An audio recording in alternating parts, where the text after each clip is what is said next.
am Pia A. Gabinete. I'm Sam Fernandez. I'm Jane A. Hanel. I'm Nelrose Basilisco.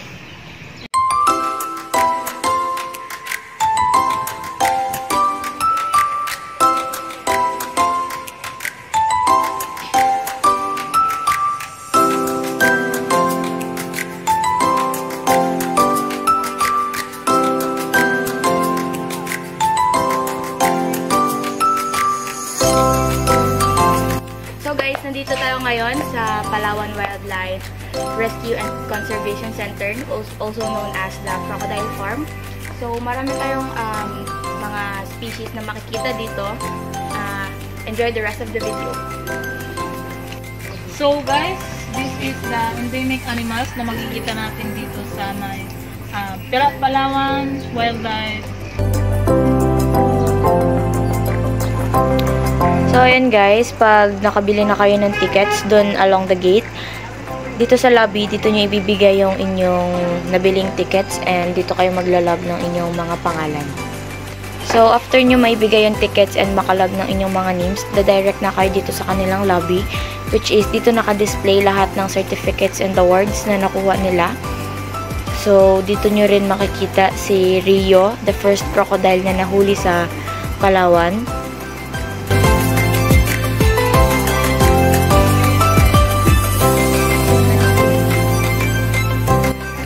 So, these are the bones and skin ni Rio na nahuli sa Rio Tuba, Palawan.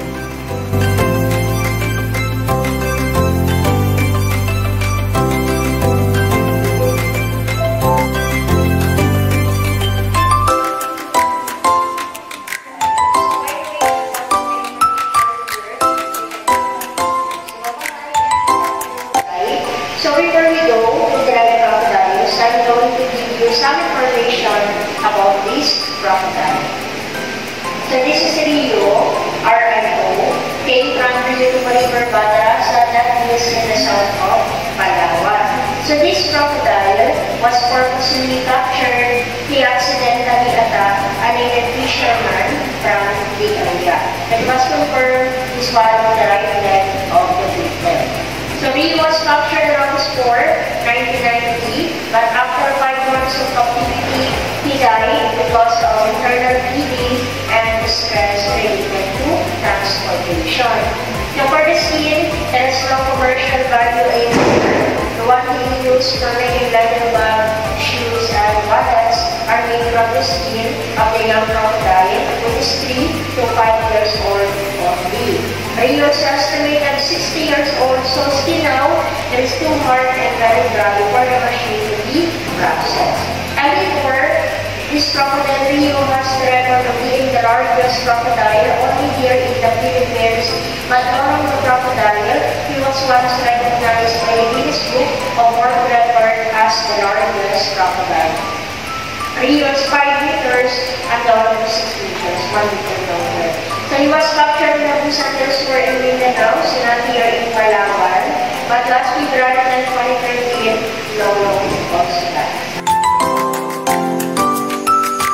So sa Philippines po, there are 24 species of crocodiles. Sa 24 po na yun, here in the Philippines, we have 2 species of crocodiles. So the first one, we have Indo-Pacific or saltwater crocodile. Si Lolong and Rio, both saltwater crocodile po sila. And the other one is only in the Philippines, it is called Philippine crocodile or freshwater crocodile. So the Philippine crocodile, they have a 9 black spot, especially on the tail side. While saltwater crocodiles, they have a scattered black spot all over the body. So, these are the baby saltwater crocodiles. Yung ganyan kalalaking crocodiles raw po is nagre-range ng 3 to 7 years old.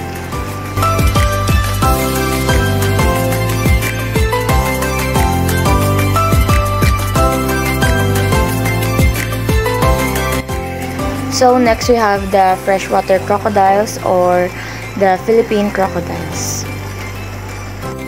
Same lang din sila ng age dun sa saltwater crocodiles na nauna, 3 to 7 years old.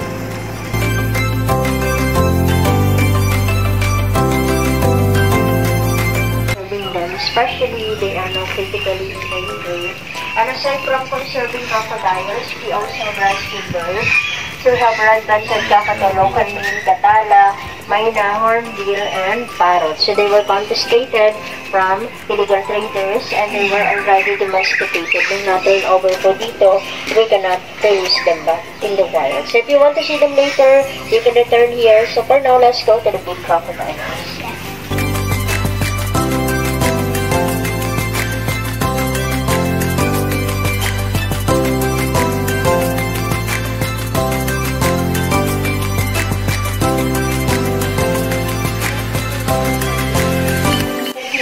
On the right side, this is Aklan, came from the province of Aklan.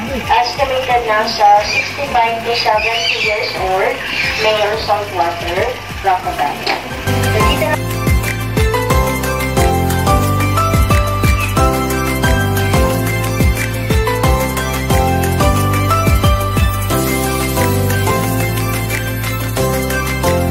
na siya po yung pinakamahaba po sa lahat, si Makmak from Macaras. Feed them once or twice a week only, so not every day.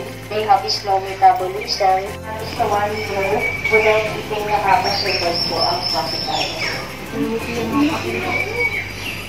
Dati naman, mga 5 to 7 years old na mga Philippine crocodile. Mga freshwater crocodile po yan sila.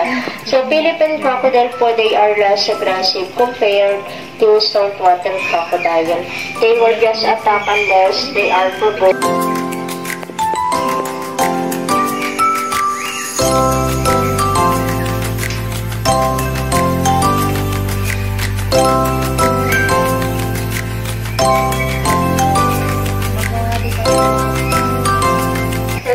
Sa next pet po, around 5 years old po yan sila, mga saltwater crocodile. So yung mga adult crocodile, without breathing, the crocodiles po, they cannot breathe under the water.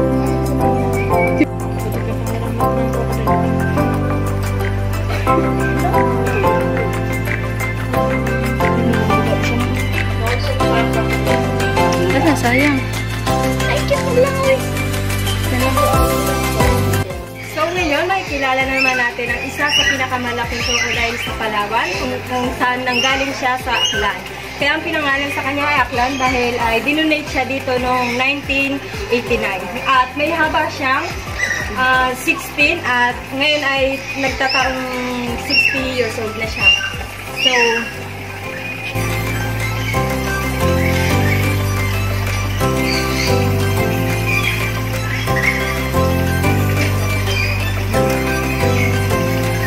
So, ngayon naman guys, papakilala namin sa inyo si Makmak, isang saltwater crocodile na may habang 12 feet, pero ngayon ay nasa 17 feet na siya. Nakuha siya sa barangay Macarascas, Puerto Princesa City, na mayroong edad na 70 to 80 years old, pero ngayon ay nasa 75 years old na siya. So, yan po si Makmak.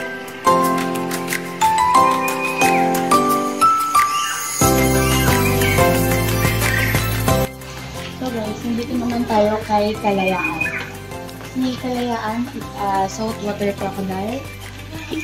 Ano siya, lalaki, and approximately 15.9 feet yung haba niya. And nag-range yung age niya ng 60 to 70 years old. Transferred from his old friend, who he found on June 12, 2018.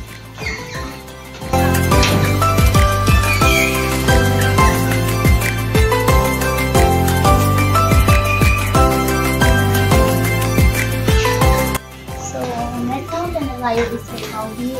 He is a saltwater crocodile or Indo-Pacific crocodile. Siya po is lalaki and meron po siya 12 feet long. Also, approximately yung age niya po is 20 or 25 years na. He is from Tawi-Tawi and turned over by the protected areas and wildlife. So, after po ng crocodile viewing, dito naman tayo sa reptile house, which is makakakita tayo dito ng different species ng snakes and turtles, sea turtles.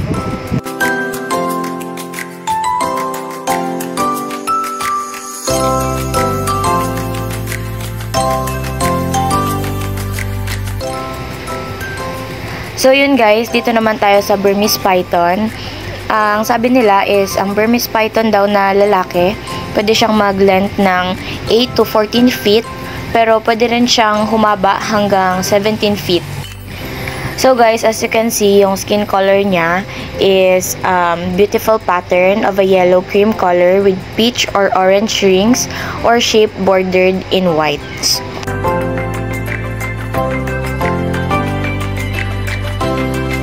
So our next is Asian box turtles. Its scientific name is Cora aboinensis. It is also considered now as an endangered species by the International Union for Conservation of Nature. So next guys, dito rin naman tayo sa Palawan bearded pig.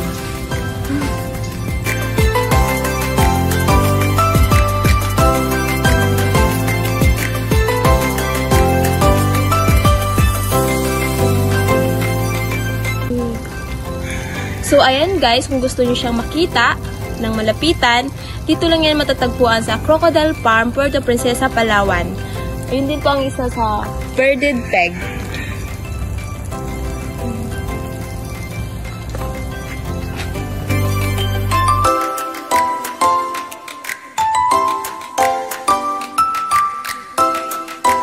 Tara, samahan niyo kaming explore ang nature park.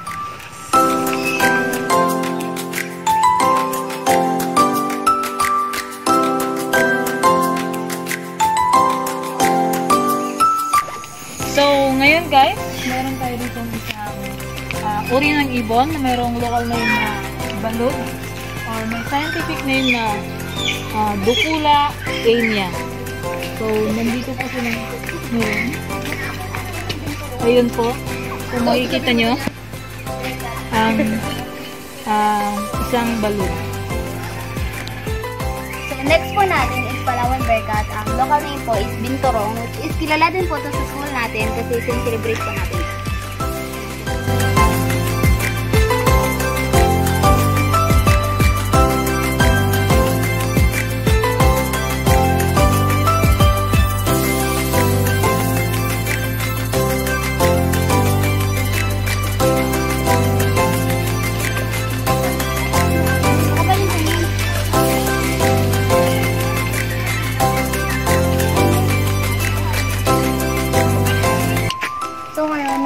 Po tayo sa crested serpent eagle. Its scientific name is Philornis chila. So, kaya sila nandito dahil biktima sila ng wild trafficking. Kaya nilipat sila dito to be legally kasi kinuha sila ng DNR para mailagay sa mas maayos na facility.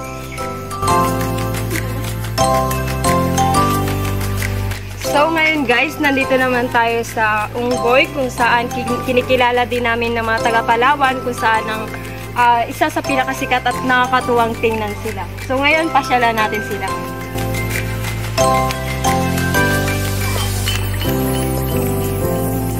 So yan guys, yan na sila kung saan nakakatuwa talaga silang tingnan dahil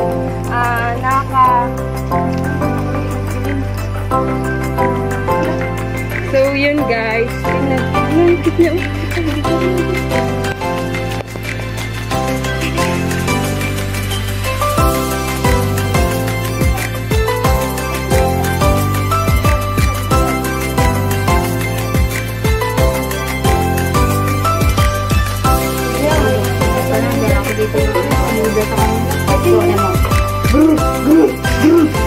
Bunabit ko talaga. Aba, ayos! Ano ganyan yung prayer niya? Hindi! Gagal!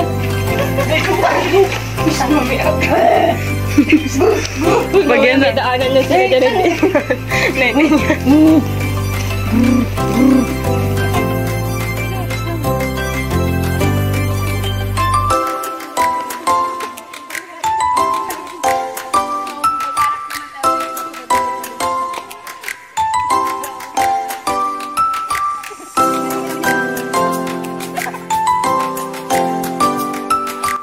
So guys, that's the end of our video.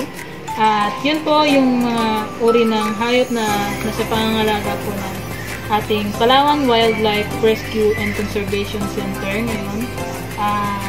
Kung nais niyo po silang bisitahin, pumunta lang po kayo dito. Anytime naman po is pwede kayong pumunta dito, which is located po ito sa Irawan.